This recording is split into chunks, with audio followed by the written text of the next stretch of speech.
Halo, selamat siang. Perkenalkan, nama saya Wiwi Herawati. Saya adalah salah satu mahasiswi Universitas Pancasakti Prodi Manajemen semester 3. Di ujian tengah semester ini, saya diberi kesempatan untuk menjawab pertanyaan-pertanyaan yang diberikan oleh dosen pengampu saya, yaitu Bapak Sumardi, dengan pertanyaan-pertanyaan sebagai berikut. Untuk pertanyaan pertama,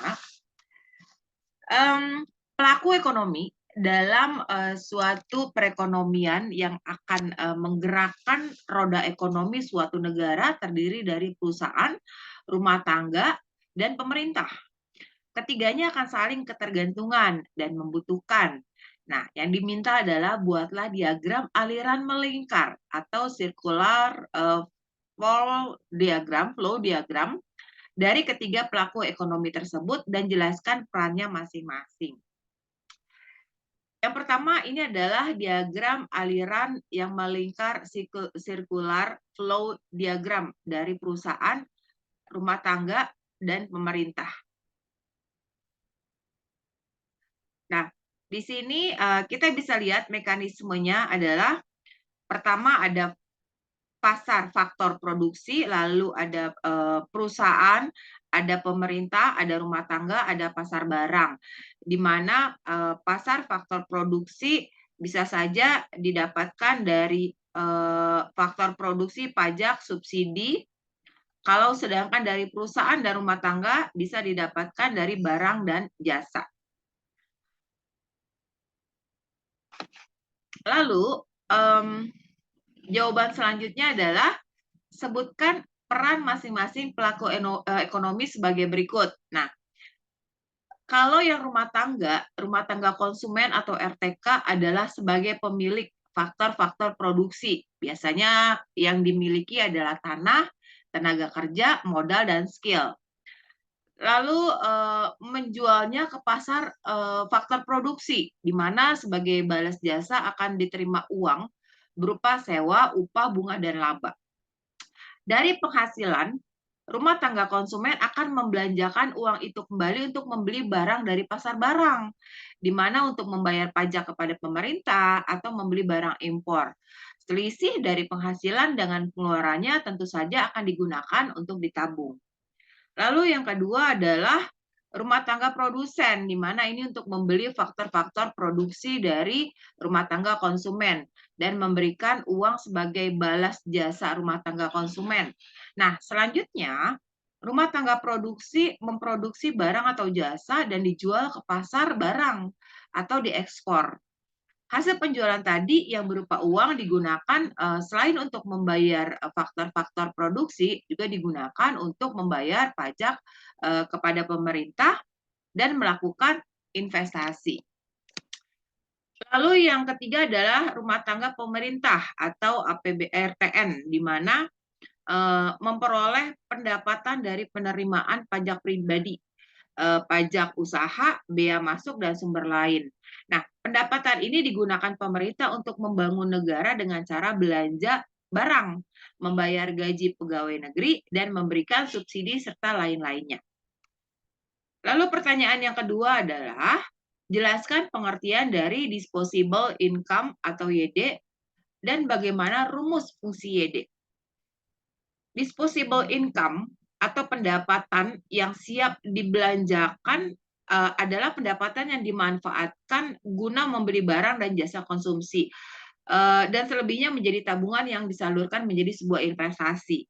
Nah, disebut dengan disposable income atau YD, atau juga disebut dengan take home income apabila YD menunjukkan besarnya disposable income dan TR menunjukkan besarnya transfer pemerintah dan TX menunjukkan besarnya pajak yang terpungut. Maka dalam persamaannya dapat ditulis dengan YD sama dengan Y ditambah TR dikurang TX. Lalu untuk soal nomor 3 adalah bagaimana bentuk fungsi dari konsumsi setelah dikurangi pajak? Jawabannya adalah C sama dengan C0 ditambah B kali YD atau CT sama dengan C0 ditambah B, Y dikurang T. T-nya itu adalah pajak. C-nya itu kita ibaratkan adalah konsumsi, CO adalah konsumsi otonom saat Y sama dengan 0, B adalah marginal propensity to income to consume, YD adalah pendapatan. Lalu soal nomor 4. Keseimbangan pendapatan nasional 3 sektor apabila pendapatan sama dengan pengeluaran. Bagaimana fungsi keseimbangannya? Jelaskan. Jawabannya adalah keseimbangan pendapatan 3 sektor. Jika belanja pemerintah ditandai dengan simbol G dan pajak diberi simbol TX, maka pendapatan nasional dari sisi pendapatan yaitu Y sama dengan C ditambah S ditambah dengan TX. Lalu kalau dari sisi pengeluaran, kita bisa asumsikan adalah Y sama dengan C ditambah I ditambah G. Lalu AE bisa kita sebut dengan pengeluaran agregat. Sehingga pendapatan nasional dikatakan seimbang jika C ditambah S ditambah TX sama dengan C ditambah I ditambah G. Oleh karena itu C ya, C mewakili variabel yang sama, maka dapat ditulis S ditambah TX sama dengan I tambah G. Lalu soal nomor 5, jelaskan maksud sifat hubungan di antara MPC ditambah MPS sama dengan 1 dan APC ditambah APS sama dengan 1. Jawabannya adalah MPC atau kita kenal dengan marginal propensity to consume adalah merupakan hasrat untuk mengkonsumsi akibat dari sebuah perubahan pendapatan, sedangkan MPS merupakan hasrat untuk menabung akibat dari perubahan pendapatan. Nah, APC adalah rata-rata hasrat untuk mengkonsumsi dan APS adalah rata-rata hasrat untuk menabung. Jika APC dan APS dijumlahkan hasilnya adalah 1. Selanjutnya adalah soal nomor 6. Bagaimana jika perekonomian suatu negara jika PDB lebih besar dari PNB? Jika produk, jawabannya adalah jika produk domestik bruto lebih besar dari PNB, maka akan menunjukkan bahwa investasi negara asing di dalam negara ini lebih besar daripada investasi di negara tersebut atau di negara lain. Lalu hal ini menunjukkan perekonomian negara tersebut belum maju karena masih banyak menerima subsidi atau banyak modal dari luar negeri atau dari negara lain. Lalu yang nomor 7 adalah salah satu manfaat penghitungan pendapatan nasional adalah untuk mengetahui struktur perekonomian negara. Bagaimana cara mengetahui struktur perekonomian negara? Berdasarkan faktor-faktor perekonomian yang berkontribusi terhadap pendapatan nasional. Jawabannya adalah dengan perhitungan pendapatan nasional akan diketahui struktur perekonomian suatu negara. Hal ini dapat dilihat dari beberapa besar kontribusi dari sektor-sektor perekonomian terhadap pendapatan nasional. Jika sektor agraris lebih dominan dalam pendapatan nasional, maka struktur ekonomi negara tersebut agraris. Namun, jika pendapatan nasional dominan berasal dari sektor industri, maka struktur ekonomi negara disebut dengan industri. Lalu soal nomor 8. Dalam perekonomian fungsi tabungan adalah S sama dengan min 200 ditambah 0,2Y. Di mana pendapatan nasional pada keseimbangan adalah 2.000. Yang diminta adalah hitunglah besar investasi dari ekonomi tersebut. Jawabannya adalah dalam rumus Y sama dengan C ditambah S, Y sama dengan C ditambah I, dan S sama dengan I. Y sama dengan pendapatan, istilahnya C sama dengan konsumsi, S adalah tabungan, I adalah investasi.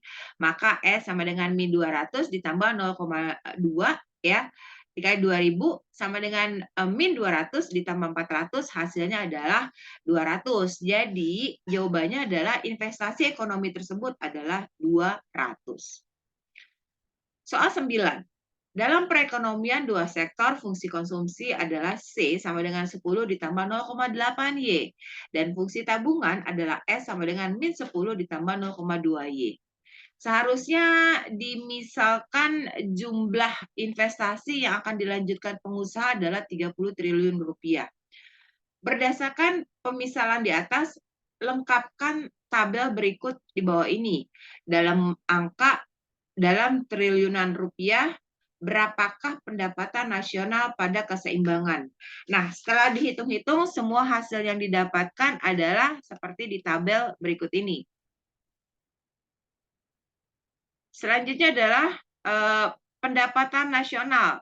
Pendapatan nasional keseimbangan ketika Y sama dengan 200 triliun, Y keseimbangan terjadi ketika Y sama dengan C ditambah I, sama dengan 10 ditambah 0,8 Y ditambah 30, 0,8 Y ditambah sama dengan 10 ditambah 30, 0,2 Y sama dengan 40. Hasil akhirnya Y sama dengan 200. Oke, teman-teman, sampai di sini dulu presentasi saya. Mohon maaf kalau banyak kekurangan, semoga bermanfaat dan bisa dipelajari dengan baik-baik, bisa dicerna dengan baik-baik. Segala kekurangannya, segala kelebihannya saya masih banyak belajar. Wassalamualaikum warahmatullahi wabarakatuh. Terima kasih.